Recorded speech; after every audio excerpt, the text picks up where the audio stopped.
Well, so we've just seen Birdeater. We have the director here, one of the directors, Jim. Thank you very much for coming. Thank you for coming. Thank you for being with us. We're a very special film club. Thanks for having me.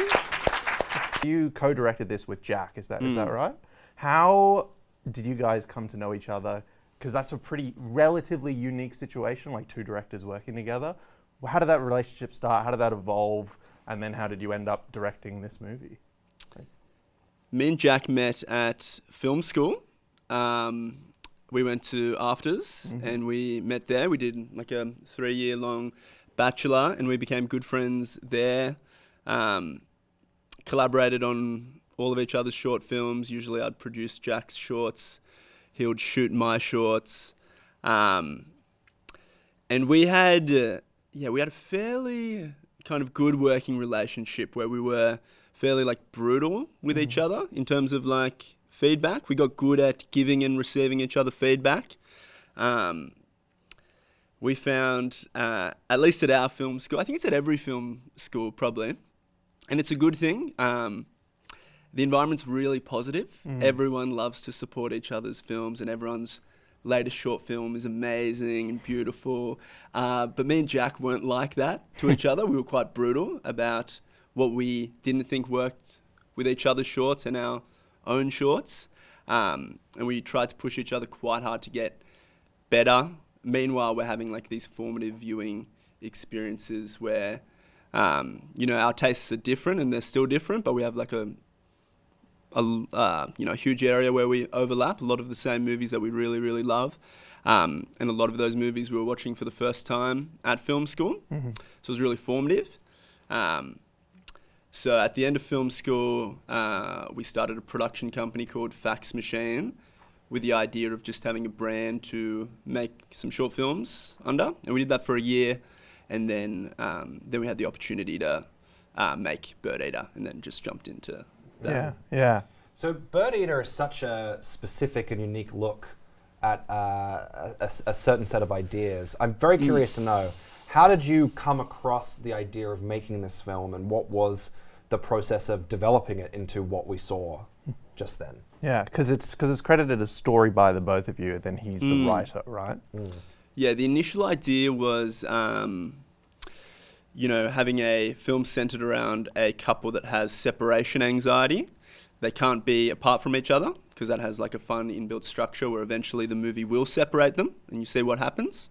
And then we thought like, what institution or ritual is still separating the sexes? It's like, Bucks party, hens night. It's kind of only time adults are really doing that. And as soon as we had like the Bucks night idea and specifically like the fiance of the groom to be at the Bucks night, that's when we thought we had like the movie as a whole. That's the genesis of the idea, and it's a great idea, as we all just saw. But what was the actual writing process? How were you bashing around those ideas? We started with character. That's how we usually start.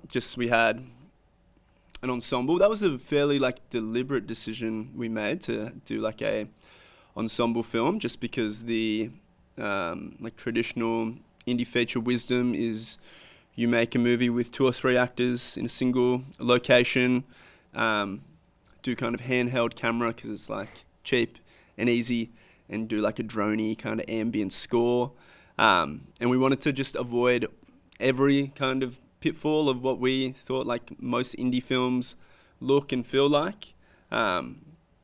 We really kind of rage against like the mumblecore genre, which is like characters in their 20s who are listless and don't know what to do with their lives. It's like, sure, that's fine. Maybe we relate to that, but it's also like not very dramatic. I find most of those movies pretty boring. So we wanted to have characters that had really distinct points of view, really distinct kind of goals, what they wanted, and really different opinions, and kind of push them all, into the same space, into the same location, see how they bounce off each other. We had like big structural things in place really early, which is like the Lady Lazarus thing was always there. Like the whole Charlie Grace arc was, I feel like we nutted that out kind of over one day. Oh, really? Really early on. We kind of knew exactly what that was. Yeah, we knew that like Dylan was going to give this speech at dinner, because that was something that we were pretty much copied from another movie we really love called Festen. It's this Danish Dogma 95 film. So there's a few things in place, but like more and more the film became about how groups of male friends react to like bad male behavior. Kind of what's less interesting to us is Louis. It's more interesting seeing how like his close friends react in different ways to finding out he's not the person they thought he was. So we became really interested in that. Yeah. As an idea. The film is so interested in the idea of the dangers of what is just under the surface of male relationships, and especially how that's handled in this country and the way that masculinity is viewed in this country. To me, it feels very in the vein of films like Wake and Fright, which there's a reference to in the film. There's the poster, right? Yeah, there is, yeah. I was like, when I saw that. Does that sort of connection, does that sort of legacy in terms of ideas and how we tackle those ideas in this country, is it sort of a chicken and the egg thing of like, did the opportunity to make this film lead to some of those ideas blossoming up, or was that integral to getting this opportunity in the first place? No, it was the ideas around like mateship. I think that stuff came later as we were making it. There's this. We have this kind of value as a country in like mateship, and it is a good thing. We have really close mates, good friendships. But like mateship has like a strange flip side where if you're not like part of the in-group, it can be really uncomfortable. So that was the idea with, we have our three private school boys in the film. That's Charlie, Louis, and Dylan. And the other four characters are othered from them in some way, whether it's like sexuality, gender, race. But all of them aren't like exactly part of the group and can't really like get in there. All of those ideas really came as we were writing it. We had we had an idea. We said we knew exactly what the film was when we started making it, but that changes it changed, every few months, and even finishing the film and seeing how people have reacted to it, it feels like it's slightly different as well. So going back to logistics for a moment, so you guys had this idea and you thought, all right, we want to make this movie. I read just the other day that you emailed a production company because they were looking for new material. Would you mind talking a little bit about that process? Yeah. So this, I saw a post on Facebook actually from this guy called Ulysses, who's this really strange cat, this producer here in Sydney. He and his business partner Ben were looking for a slate of micro-budget features to finance, which is a really strange kind of business model. No one really does that in Australia, just because micro-budget features don't make money. And that they have since, I don't think any of them made money, really.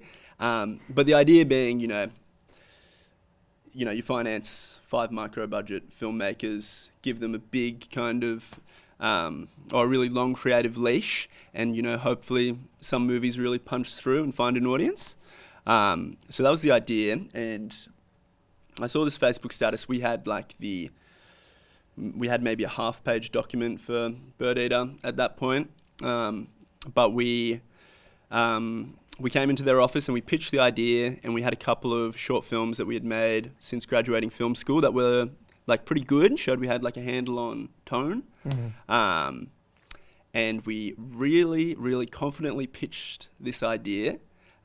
We kept on saying, we're just going to make it anyway, so we don't actually need your money, but if you want to be part of it, you can, but we're fine either way. Which wasn't true, it was a lie. We really did need their money. But yeah, they gave us a small amount of money, probably 50 grand total. And then the rest of the budget was piecemeal from a lot of different places, a few different like production companies who were, you know, interested in having like a feature under their belt, having like their production company logo, you know, at the start of the film. And then a few private investors. And then we kind of smooshed that together and had, you know, a modest budget. But everyone was working for, we have like minimums, like MEAA minimums for like actors and like the crew rates as well. Everyone got paid only 20% of their minimums up front and then 80% deferred, which means they'll never ever get it. But that's how we structured it, and that's how we could like pull it off. What did the total budget end up being for the film? The total budget ended up being we started production with I think about $110,000, but our production went really poorly. We had a month to shoot the film, but we had all this like, we got like flooded out of our shooting location and we ran out of money and one of the actors left the project. So we could only film about half of the movie in a month, and we ran out of money and had to refinance the film, and then filmed for 2 weeks, kind of 6 months later.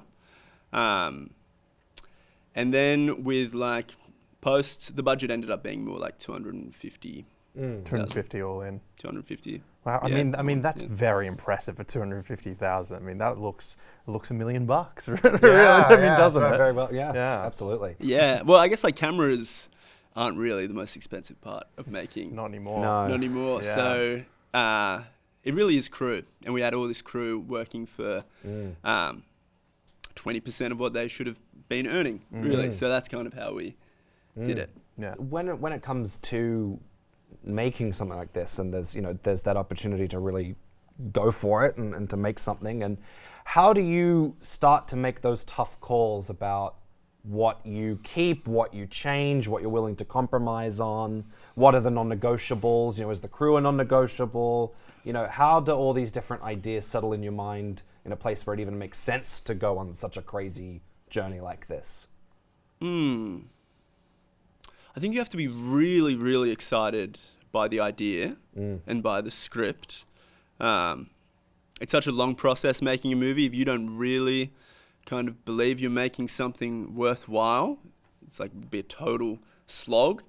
But because, me and Jack were desperate to see the finished movie on the screen, it's the movie that like we were kind of missing in our lives that we wanted to be able to watch. I think that's what got us through.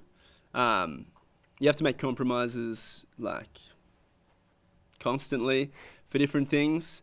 But we didn't really think of it as compromise. So like work with a co-director, me and Jack, we often have like really different opinions on how to approach something or whether a certain idea is right. And I think a lot of people assume that we kind of meet in the middle with those arguments, but that almost never happens.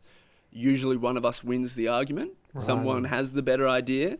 If it's an argument that we're really both impassioned, it's usually like a third answer that we don't know yet that we discover by really getting into it. But it feels different to compromise. Okay. And it's the same with a lot of like budgetary things. You'll have these kind of certain limitations, things you can't do. So then it becomes like, what's the most exciting thing you can do in the absence of, the first idea, which is probably going to be an expensive idea. And that's where things like that, with like the car crash, like cutting to like the cartoon, is largely because we, are fairly limited in pulling off like a convincing car crash scene, just because we, don't have any stunt doubles or. That's so such a like, beautiful car. You don't want to see it get That's hurt right. or wrecked Yeah. in Oh, any that way, car caused us a lot of trouble on set. It kept on breaking down. But but it's things like that where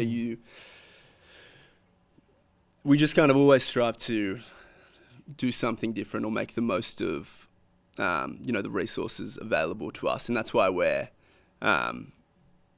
were so obsessed with this like movie the celebration and in film school, and that's why I think with all of my classes I probably talked about like the dogma movement at some point, just because I think those limitations are like a good thing for us. They're really exciting, and it just kind of it's just great for creativity. Having rules and limitations, you have to think outside the box. So yeah. Absolutely. That answers the question. Funding, you've got the scripts. What's the first step? What do you go casting? Do you go looking for your crew? Are you looking at DPs? Are you looking for line producers? Where do you start? So most films you are fully financed before you really start casting and everything. And that's what we're having to do now on our second movie, and it's really frustrating actually, because with Birdeater we were just like building the train track like right in front of us. We were just like constantly moving all the time.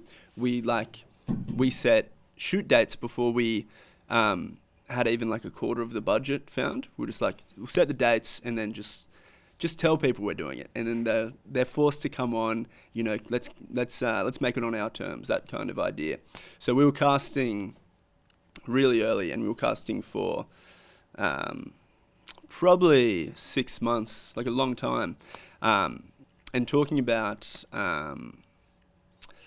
compromise, that is an area as filmmakers you shouldn't compromise as much as you can. Spending like the time and resources to find like the right actors is the thing to do. We had casting directors who were working with us for very cheap, and they hated us during pre-production because we were so annoying. We'd get 50 or 60 audition tapes because there's no shortage of actors in Sydney, and would say, oh, we don't want to meet any of these people. None of them are interesting to us. So just go and find more. And we kept on doing that for months and months until we found like those 7 that we were all really excited by, as individual actors. So we were doing that for a long time. As we were trying to finance, we were looking for money like right up until the shoot. During the shoot as well, we were calling people that had already given us money, asking for more money, because we were just like spending it doing, Band-Aid solutions for different, problems that were popping up. And we were always writing as well. We were constantly redrafting. We felt like we never really locked off the script. It was just always like, we can change a bit more. And that's why with my classes, I don't get you guys to lock off scripts, because I just want you to keep drafting and drafting and drafting, because it can always get better. Okay. Well, maybe this is a good segue into production. I do have one last question. Go on. Sort of bridge us there, which is looking back at the starting line, the starting gun, being at the finishing line now. Yes. Looking back at that process and how things changed. Yeah. What did you make the movie you thought you were going to make?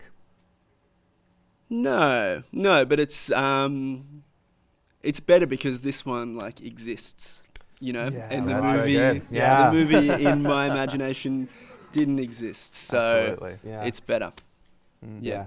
I've kind of often felt that maybe what's in your mind to some degree is kind of impossible. Yeah, you never get there. You're never going to get impossible. Yeah. Yeah. But also, I mean, as soon as you bring on actors, it just becomes a whole new thing. And they're always more exciting than the version of the character you had in your head. Do you feel like that applies to sort of all collaborators? Maybe more so on the level of as soon as you bring anybody else into something, it's like they've got their whole ideas about how things are. Yeah, I'd say maybe sometimes it can be hard with things sometimes cinematography, production design, things that are just inherently expensive, like stuff. You often imagine the kind of most expensive, grand version of an idea, and that's often where you have to compromise, but it is still better because it exists. So that's true. Yeah. So getting into production, so it's you and Jack working together. What's the role? What's kind of the breakdown? How are you working together on set? Are you more technical? Are you dealing with the actors more? What's the balance? Or is that even the paradigm? Is it completely different?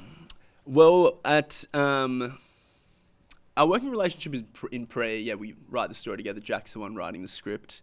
By the time we have gone to set, we have had every kind of conversation about the film, 10 times over. We're very much on the same page of what we're going for. On our first day shooting Birdeater, we were both kind of doing everything at once. We were both giving like the same direction to actors at the same time. I'm sure they love that. Yeah, and we realized really quickly, even though we both have the same note in mind, hearing it from two different mouths is just confusing. So from then, at the end of a take, me and Jack would talk for 30 seconds, a minute, and then I'd go talk to actors. He would go talk to camera. Right. And then that's how we split it. And that stayed the same throughout the entirety of production. Yeah. Yeah, just a consistent voice. Yeah. Jack is slightly. No, not even slightly. Jack is more cluey with the camera than I am, for sure. And I come from a bit more of a performing background, so I'm usually a bit better at talking to the actors. But I'm sure if we swapped for a day, it would be fine. But that's Freaky Friday. Freaky Friday. On set, just go crazy. Yeah, It's kind of we just sort of a minor stopgap question in between big Yeah. questions. But what did you shoot the film on? And what glass? We shot it on the mirror, an Aria mirror, and some Cook lenses. I can't remember the exact set. Right. What was the experience of working with that as a workflow on such a small budget film and moving as fast as you were? Well, Roger, our DOP, bought a second-hand mirror for the movie. It was kind of his very generous donation to the production, but he could just afford this second-hand mirror, which I think was maybe 30 grand or something, but he couldn't afford to get it insured.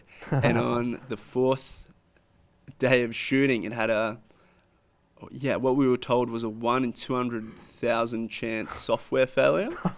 Wow. And the Amira, It's awesome they coded that in. Yeah, really awesome. And the Amira, totally bricked. It was a total nightmare.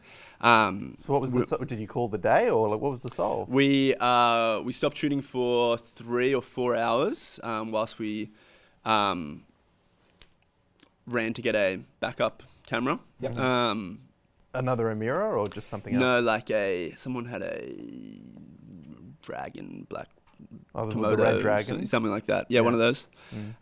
We only shot on it for that afternoon. Right. But during that first, those 3-4 hours where the Amira bricked, me and Jack went like full on kind of like woe is me, like panic mode. We had the dark moment of the soul. Right? we really threw like a hissy fit, and it like infected the whole crew. And the rest of the week, actually, there was bad vibes on set, and we had a powwow at the end of our first shooting week, and said like, we really fucked up that day because we let like our emotions get the worst of the crew. Like we didn't lead by example. We didn't put on a brave face. And from then on, we said like, when we're stressing, like the crew, the cast really don't need to know about it. Like we can stress privately. We can have our like, panic meetings in private, but like we are just happy to be on set all the time. Even if we're really stressed, we just kind of put on a smile. And that ended up being a really important lesson for us to learn early in the shoot, because like the camera braking was like not a big issue. In the end, it was like all of the rain and the flooding and the actor leaving. Yeah. That was when it got actually bad. And that's absolutely what I want to ask you about, because I read that an actor left, which is like a big deal, because that's not something you can fix. Yes. So you say you had shot for a month up until that point, is that right? Or just about? We our first week we were shooting in Sydney. That's kind of like Louis and Irene's kind of like opening, 10 minutes, that kind of thing. A few other small bits and pieces. This is that bit on the beach with the harbour. Yeah, over in Manly, right? Manly. Yeah. And then the rest of the shoot was going to be on location in Wiseman's Ferry, and maybe a week and a half into that is when like, because our location was on the other side of a river. Usually what's like a dry riverbed that you had to physically cross to get to the cottage. And 95% of the time it's like a puddle, but we were shooting during like La Nina, where it didn't stop raining for weeks and weeks and weeks. And the puddle was like a stream when we started shooting. We got gumboots for everyone. By the second or third day, the gumboots weren't working, we bought like waiters for like the whole cast and crew. We had to like rent 4-wheel drives to like transport the cast and crew safely on the roads because they were getting a bit sketchy. And then the waiters stopped being enough. We built like a makeshift ferry out of some stand-up paddle boards and like an old gate on the property, and we like ratchet strapped that together, and we were like physically ferrying like gear and people across this river every single morning and every night at the end of the shoot day. And then the first day that it didn't rain, we were shooting out in like the bush on the other side of the river, and we came back and the river was like raging, and it was because Warragamba Dam let out like a bunch of overflow upstream. So we were like properly stranded. We had to do this like crazy emergency evacuation. One of our actors I was kind of butting up against how low budget of a shoot it was, and on the back of that emergency evacuation, when we were like, you know, we're not going to be able to finish shooting this film this year. We're going to have to come back for reshoots. Are you all available? And one actor was like, no, I'm not going to come back. Wow. So we had to say goodbye to them. So how much of the film did you end up having to reshoot without this actor? I think we'd shot like 3 or 4 scenes with them that week, so okay. not So crazy. it's Not that apocalyptic. Not that many. apocalyptic. Yeah. Yeah. Do you mind me asking which character it was? Dylan. It was Dylan. Really? Right, Yeah. okay. Wow. Do you Yeah. think that ended up being a positive, net positive, given the performance? Because I think like the response of the room as we were watching it, he's a Yeah, fan yeah, he's a fan favorite. favorite. Yeah. Yeah. So the other actor we had is a brilliant actor, but he played a much kind of quieter, sadder version of the character. Right. That when we kind of were actually, you know, filming everything and had all of the material, once he left, we were like, I think this is like too much of a bad vibe. We need like some levity here. So we like were when we recast him, we were looking at like stand-up comedians, different comedians, just because we wanted like a new take on the character, which ended up being really important for like the overall tone of the movie. Totally. So It's a yeah, I great would say flavour. yeah. Oh yeah, it Yeah. really is. I mean, Yeah. it's what makes that sort of that drop that happens in that scene. I think such a gut punch. Absolutely. Because like even if it's sort of less intense versions of that, I think we all know that guy. Yeah, I was gonna Right, say. like, we've all grown up with immediately that after guy. Watching this movie, Riley and I had a phone call, and I was like, I know that guy. Yeah, yeah. you know, I was like, Yeah, I feel like yeah. I was like friends with a cousin of that guy or whatever. Like I sort of know that guy mythologically. Yeah. You know, Yeah, and yeah. so that feeling in that scene, Yeah. you Yeah, know, I think just becomes a lot more real Yeah, totally. as a result of that. Were the scenes that you had shot with this other actor, was that like his main scene with the dinner table? Was that one of them? Yeah, we did shoot that actually. Yeah, so there's a different version of that Wow. dinner speech with a different actor in a different location actually. Yeah. Because when we came back for reshoots, we chose a different cottage that wasn't on the other side of a river. Slightly upstream, you were Yeah. saying. Well, I had a Yeah. question for you. Speaking of, No, but speaking of that scene, I mean, that scene is one of the most electric scenes in the film. That Sure, dinner table scene. Dinner table scenes are notoriously one of the most difficult things to shoot because of the amount of coverage. Yeah. How long did that take you to shoot that scene? It took us 3 nights. 3 Yeah, wow. nights. Yeah. Yeah. Yeah, and that the first night, Dylan's speech was the actor Ben Hunter's first day. Is that Wow. right? Yeah, we threw him in the Damn. deep end. Wow. Yeah, Gee, well, I mean, that's terrific for a first Yeah, oh, day. yeah. yeah, That's because incredible. we figured like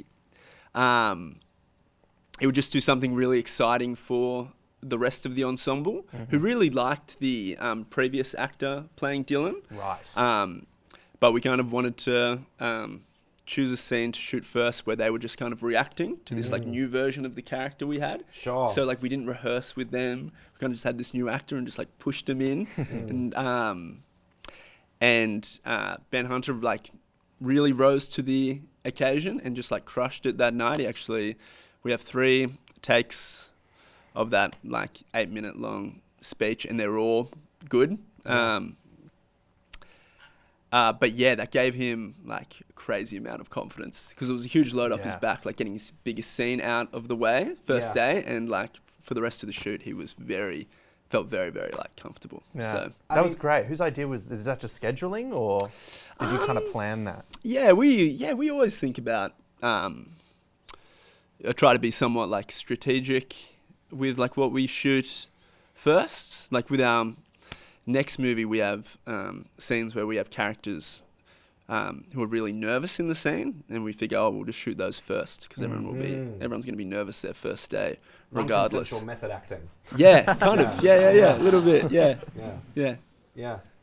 Now, that scene, I mean, obviously you gave a lot of time to do it. You obviously placed a lot of importance on it in production to be thinking about these things in terms of, how you're going to approach it. That scene, when you watch it, I think we can all feels like the biggest thing in the film, really. It's like the turning point, right? It's like a linchpin moment. It's kind of when the penny drops. Totally. Because you're waiting for that the whole time. Yeah. Was that always the case as you were putting it together? Did you know it was going to be that big? And how did that affect the way that you even planned to shoot a scene like that, Or did you sort of discover it as you did it? No, I think no, we had a lot of issues with that scene in the edit because that scene starts with the speech, and the speech is the highest high of the scene, on reflection, when really we wanted the biggest kind of reveal of the scene to be like the last portion with Irene. So we were actually, we stumbled around in the edit for ages, seeing if there was a way to actually make the speech like the last thing we saw. Right. But of course it didn't work, just because it wasn't written that way. But I think probably the bigger problem was that the conversation between Sam and Grace about like relationship politics is hard to fully follow on the back of the speech, in my opinion. Critiquing my own, film there on reflection. That's something I learned, just like the shockwaves of that speech kind of follow into the rest of the scene. It was actually, we felt it much worse in test screenings, and something we did is like all of the characters laughing at the end of the speech, the boys laughing it off. That wasn't scripted and that wasn't filmed. That was all like really crafty split screen editing. Right. Wow. Where there was like tiny seconds of characters laughing, and we like split them all together to all happen one after the other to kind of give the audience at least some permission to shake off. Yeah. It's heavy. It kind of eases the come down. Eases the come down, and it makes it feel like maybe it was or just like a joke. Yeah. It's interesting that you say it didn't work and you tried to fix it. If you were starting it again, would you have written the speech to be the climax of the scene? No, not the climax. The climax would still be with Irene. I think it would. The relationship politics stuff. Maybe you start the scene there, and then you have a speech, and then you lead directly into Irene. I think that's probably how we would have done it. How do you approach covering a scene like that? Yeah. Obviously it's a very, very long scene. Yep. It's so dependent and it's so driven by the character moments. But because it is such a big scene in your movie, is there that sort of temptation to go crazy and shoot it in wild different ways, or were you always guided by that idea that it needed to be grounded? Yeah, I think we knew the movie was only going to get really crazy with the camera in like the third act. Yep. So we had like some rules about like camera movement and what we couldn't do. Yeah. And the idea for covering that scene was fairly simple, where we always knew the speech was going to be one take, like a single kind of like extended zoom, and not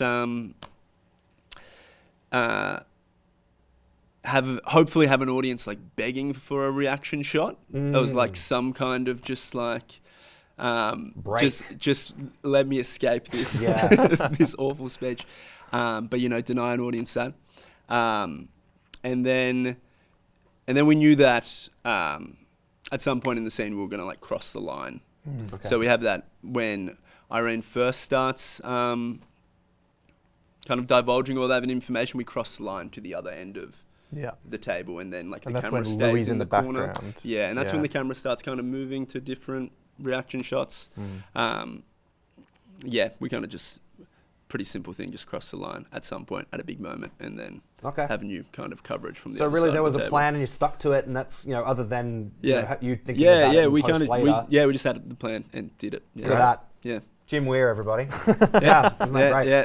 Yeah. Just planned it. Fantastic. Oh, the other piece of production that I wanted to ask about before we go into post was you spoke a little bit about in some other interviews that I've seen from you. Yeah. It being so low budget, doing some of the stunt work, and that you yourself were driving in one of the scenes.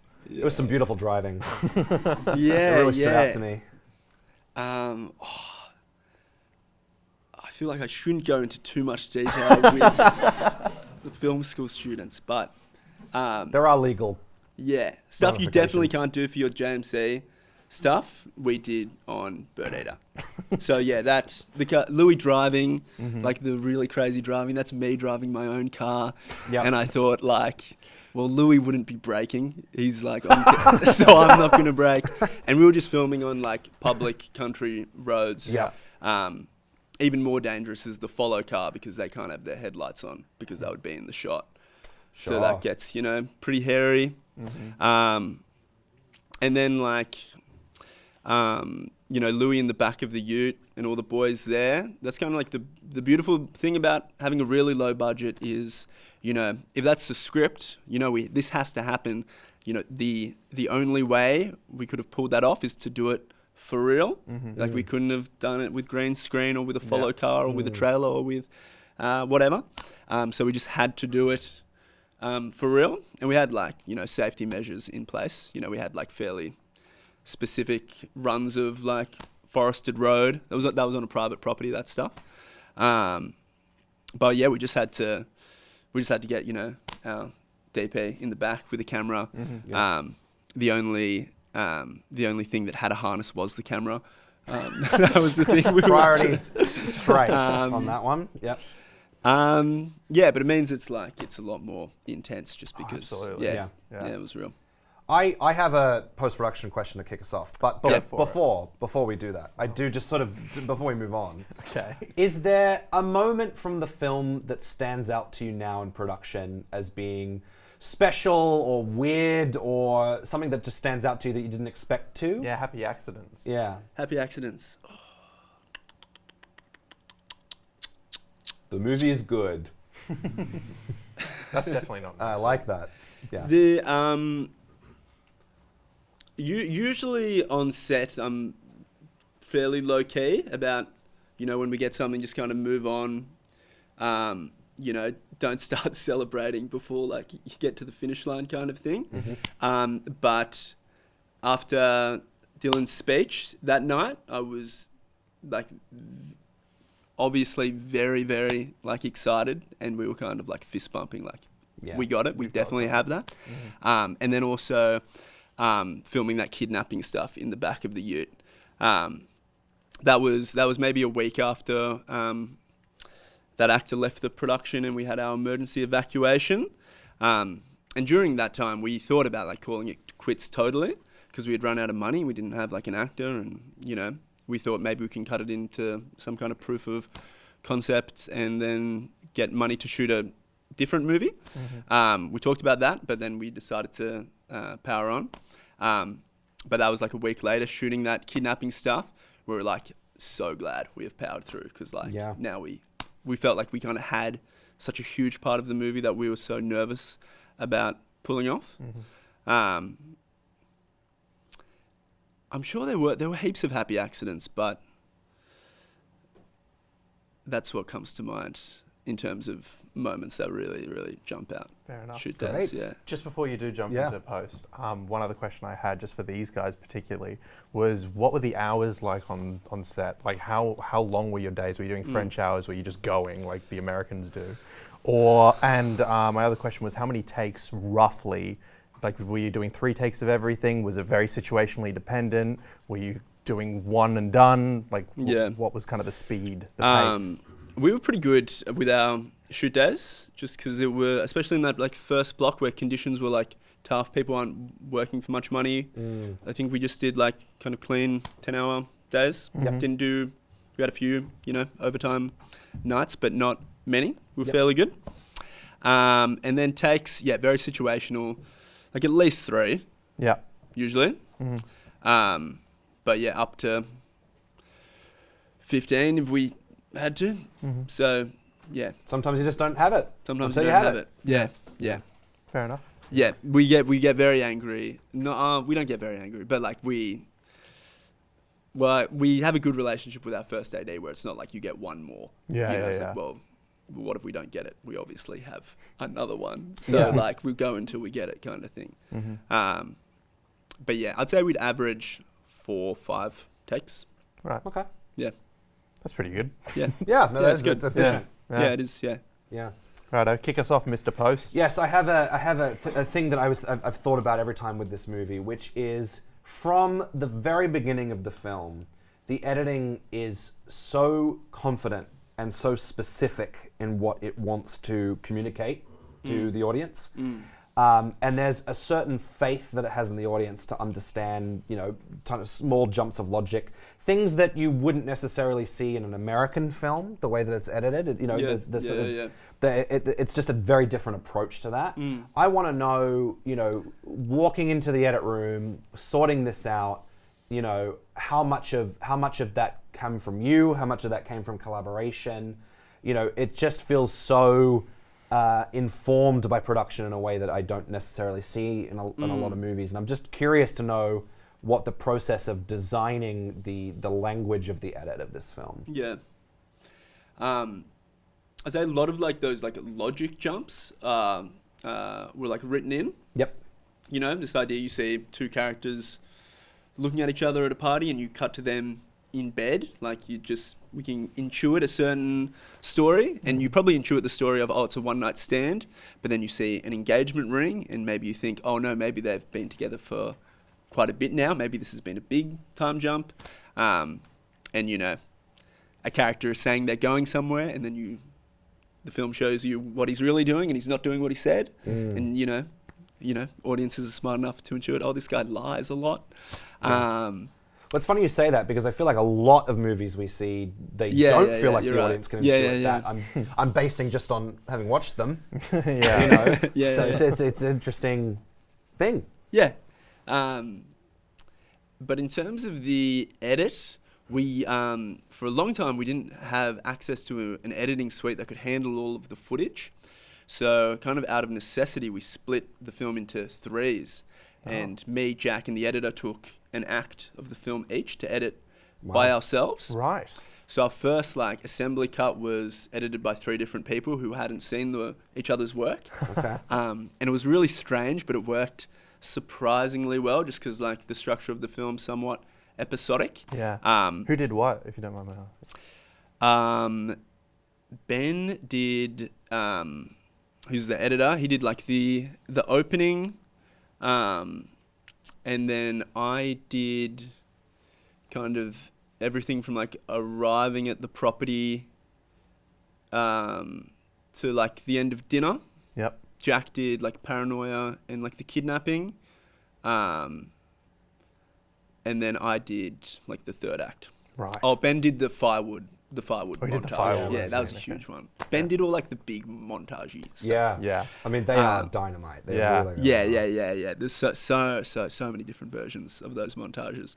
But yeah, that's how we split it up. But all 3 of us have fairly different, editing styles, sensibilities. But we kept on kind of stealing ideas from each other as we kept on working on our own acts. And then eventually, we had an editing suite. We're all in the same room every day for 4 or 5 months. And we were all on the tools. We're just kind of tagging in and out. So all 3 of ours, fingers have touched every scene in the film, I'd say. But that was really great. It meant we could do mammoth hours in the editing room because, would start early. Ben would usually arrive, a couple hours late. And then we'd just tag in and would go have a nap in the other room, and someone would jump on, keep editing, and we just work really late. And just for these guys, were you in the Avid for that? No, we're in Premiere. All right. Okay. Yeah, we were respect. Yeah, we were battling it out in Premiere because just because we're Yeah, we were all editing on Premiere at film school, so we just kind of got used to it. Fair enough. Yeah, and we're going to do it for our next movie as well. Great. Against our There you better go. judgment. Guys, Yeah. it doesn't matter. It doesn't matter. Yeah. You know they tell us what to teach here, right? It really matters. Do you guys learn how to use the Avid here at Yeah, JMC? I'm a bit of an avid Nazi, but No, that's good. No, I wish I could. Yeah. I wish I could cut on Avid. That'd be awesome. it's just, I do love Premiere Pro, and for a lot of all our other stuff that we do, we bounce between Resolve and Premiere Pro all the time. Yeah, I do Resolve. for the Yeah, most Yeah, part. yeah. fair. but for narrative personally, not that it matters what I think, but I think that there is sort of a speed and flexibility in Avid. Yeah. That if it's if it's even possible for you to have that workflow, Yeah. I think is pretty cool. But Premiere, obviously, there are benefits to an indie production that Premiere Pro course. can give you, of course. Yeah. Of course. And actually one of those benefits, you were talking earlier in that dinner scene about the split screening. Was that you guys doing it yourselves? Yeah, we did in Premiere and After Effects. Yeah. Yeah, usually I'd do a really bad version in Premiere, and then Ben would take it into After Yeah. Effects and fix it. It's the perfect workflow. But yeah, we had something like 80 VFX shots Yeah. in Birdeaters, heaps. And was that all you, or was that was yeah, all we you didn't, guys? We didn't outsource any. Right, because that was going to be my next question. The car crash is probably the most like shocking moment of the Yeah. movie. How was that achieved? How did you film that? Was those different elements? How did you Yeah, do it was it? all you pretty didn't know harebrained. Director's dead? We filmed a plate of the background, we filmed a plate of the car driving, and then we filmed a plate of the actor getting run over by like a high jump mat.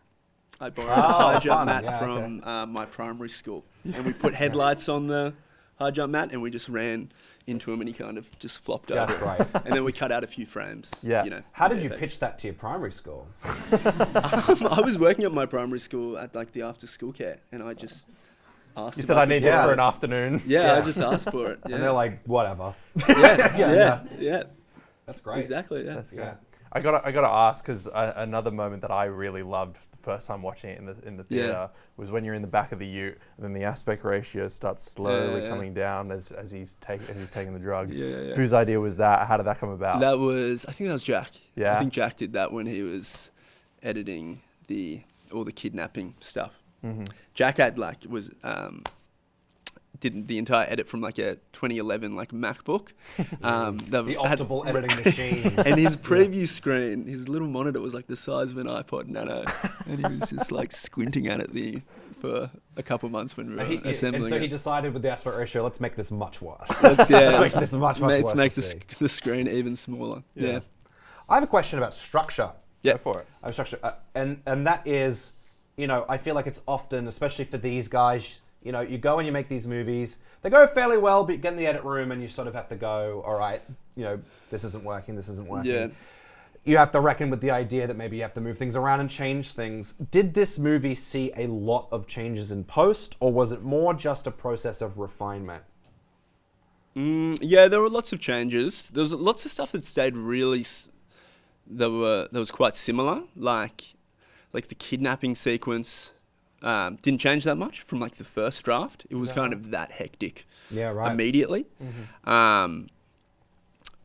And in terms of like really swapping things around, no, didn't do much of it. We like intercut scenes that weren't intercut on the page, and like the firewood sequence, all of the scenes were written in order, and there's just like a line in the script like these are going to be cut together in some way. We don't know what it is yet, but Right. like for the script they were just kind of so we always knew the firewood montage would be its own beast that would find in the edit. And you'd need to sort of intuit that from the visuals of it. Yeah. Yeah, it's kind of massage. Yeah, but then like things like Tiki Night, we had like a fairly clean version of that initially, where it was just like chronological order, what happened, and it was only when, in the hindsight of like the kidnapping montage and like Lady Lazarus, that we realized, oh no, we actually have to edit this to be more, fucky, because, he's in a ketamine, high,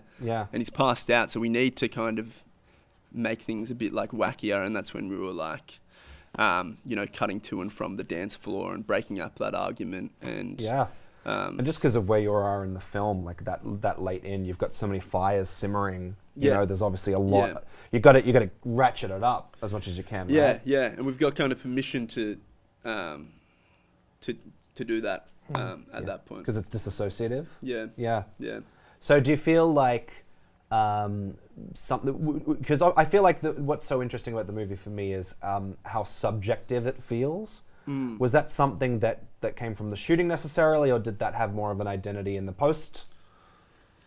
I'm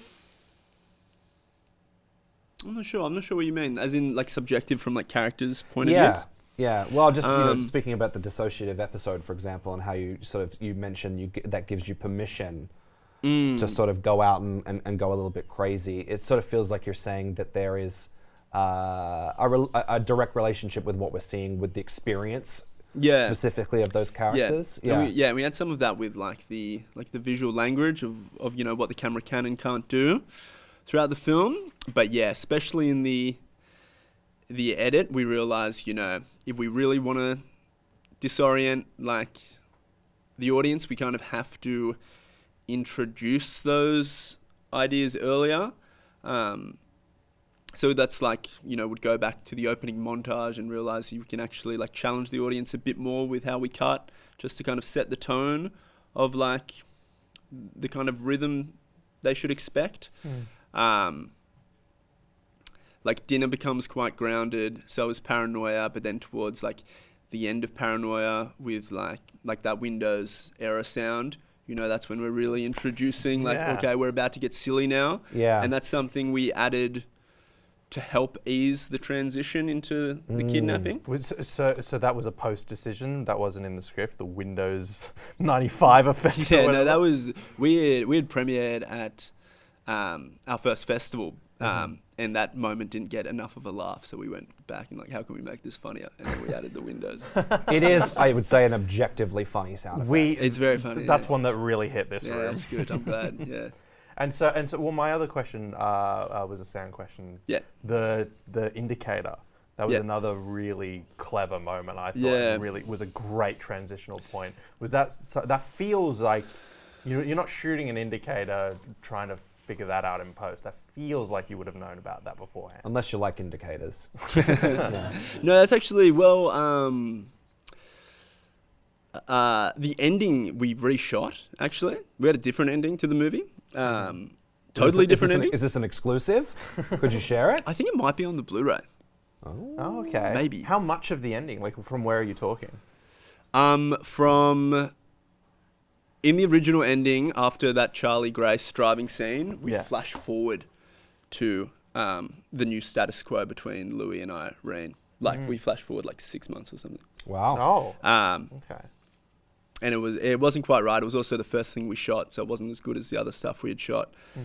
We changed the ending for heaps of different reasons, largely just because test audiences weren't talking about the ending in a way that we were thinking about the ending. It just wasn't being received the way we imagined it would be. So we had this new ending, and at the same time we were shooting that.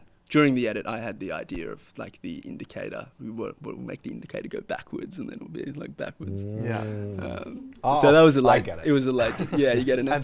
And that was a late. then That was a the late sound decision. into the music as well. Yeah, that came in the edit. It was one night actually where I stayed back in the suite. And I was like, I have an idea for this transition, and then had it kind of ready by morning. The rest is history, as they say. Yeah, Wow. Yeah. Well, it's interesting that you bring up there being an alternative ending, because something I wanted to ask about is besides that is a fairly major thing, but besides that, is there any major aspects you can think of that were removed in post-production? Well, the ending was definitely that for us. That was fairly late in the game, that scene. And then some stuff was plenty of stuff is on the cutting room floor, but for the most part, we kind of used every part of the animal. Pretty much every shot we filmed is in the movie in some form. There's heaps of pre-roll and post-roll that ended up becoming crucial coverage. Yep. That that one shot in the kidnapping sequence where the car kind of drives into the darkness. Yeah. That was like an accident. It was because our follow car crashed into a bush. So we happened to They get do like that sometimes. we happened to get like a still shot of the car driving off, which was this great piece of coverage that we didn't think to shoot. We just accidentally shot it. And it's such a great punctuation It mark. is. It really is. Yeah. It's a great note. So there was lots of stuff like that, and sometimes some of the best reaction shots are from actors who didn't know they were acting. And, Yeah. Yeah. It often is, right? Yeah. Let's just Don't call cut too early, guys. Yeah. That's the lesson. let it Yeah. roll a little bit. Yeah. I have a question about the score. Go for it. You know, just sort of while we're in the sound world. Yeah. What I find so interesting about it is that it features such a wide variety of different sounds Yeah. from different places, and then it shifts fairly constantly. It feels, back and forth across different moments.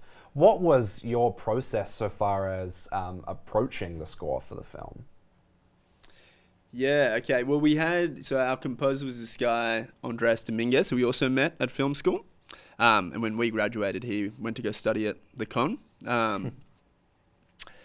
But yeah, we had really, really ambitious temp tracks in the film, from brilliant kind of composers or very eclectic pieces of music, different instrumentation. And Andres kind of just rose to the challenge where we have, this is the kind of feeling we want. We love this kind of instrumentation. We want you to make it a bit more cohesive, add some kind of consistent through line to it. And part of the way we did that was we broke apart tracks that we had the rights to. So that in the party scene, we have the song Wind It Up that we got the rights to for $200 from this Right. forgotten kind of Australian 80s pub band. We took the chords from that and the Right. melody from that and use that to reverse engineer the theme in the first scene in the film where they're looking at each wow. other on the beach. Right. Because that way, once we get to the party scene, it almost feels like it was composed for the film, but it was we just I thought it reverse was engineered it. because immediately following you still have those kind of motifs. Yeah. So So you we just just Gaslit me. we just had that. The track was the first piece of the puzzle. Yeah, and then we right. went back and made. That's genius. We made the melodies be able to speak to that track and so we did a few kind of little tricks like that. But yeah, mainly just a very talented composer who had access to all these very talented musicians because he was studying at the Con.